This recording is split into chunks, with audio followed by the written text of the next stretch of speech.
Halo co-friend, pada soal ini benda 10 kg dibatasi untuk bergerak sepanjang sumbu X. Energi potensial U dari benda dalam Joule diberikan sebagai fungsi posisi X dalam meter oleh Ux sama dengan 6X kuadrat min 4X ditambah 3. Gaya pada partikel di X sama dengan 3 meter adalah berapa Newton? Oke, kalau energi potensialnya ini sebagai suatu fungsi ya, yaitu dalam X atau dalam posisi, maka rumus energi potensialnya itu adalah Ux, yaitu sama dengan integral dengan batas bawahnya ini adalah perpindahan awal X1, kemudian batas atasnya ini adalah perpindahan akhir X2, F dx. Ya, dengan F di sini ini adalah gayanya, ya seperti itu. Nah, secara matematika, jika kita ingin mencari yang ada di dalam integral ini atau f ini ya, maka f ini bisa kita dapatkan dengan cara menurunkan atau mendiferensialkan si fungsi energi potensialnya ini terhadap x ya, atau dapat ditulis seperti ini, f sama dengan d ya. Nah, ini adalah energi potensialnya Ux per dx ya, seperti itu. Kemudian di sini kita masukkan saja bahwa Ux-nya diketahui yaitu 6X kuadrat min 4X ditambah 3. Oke, cara mendiferensialkannya seperti ini. Ya, jadi ini yang koefisiennya akan kita kali dengan pangkatnya. Ya, jadi 6 dikali 2, X, kemudian pangkatnya berkurang 1. Ya, menjadi ini kan pangkat 2 menjadi 2, pangkat 2 min 1.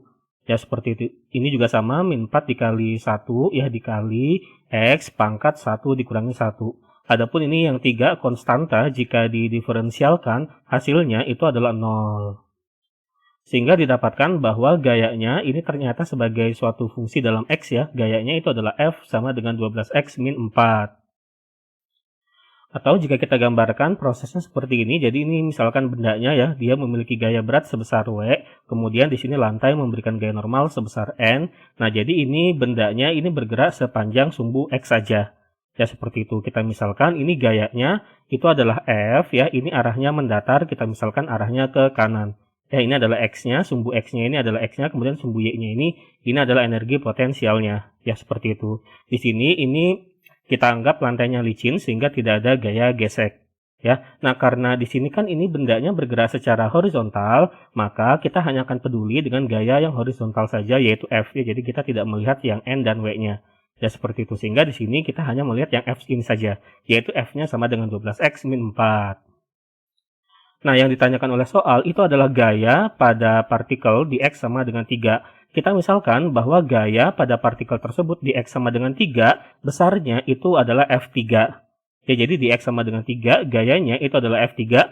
Nah, untuk mendapatkan F3 ini, caranya itu adalah dengan memasukkan nilai X sama dengan 3 ini ke F yang tadi sudah kita dapatkan. Yaitu tadi F-nya itu adalah seperti ini ya, F-nya sama dengan 12X min 4. Nah, di sini untuk mendapatkannya ya, jadi X-nya tinggal kita ganti 3 saja. Menghasilkan di sini F3-nya itu sama dengan 12X atau 12 dikali 3 dikurangi dengan 4. Hasilnya itu adalah 32 Newton. Dan tanda positif di sini ini menunjukkan bahwa arah gayanya ini benar seperti yang kita tetapkan di awal tadi. Arahnya itu ke kanan ya, atau dalam arah sumbu X yang positif. Berarti di opsi jawabannya itu adalah yang A. Oke, nilai jawabannya, sampai jumpa di pertanyaan berikutnya.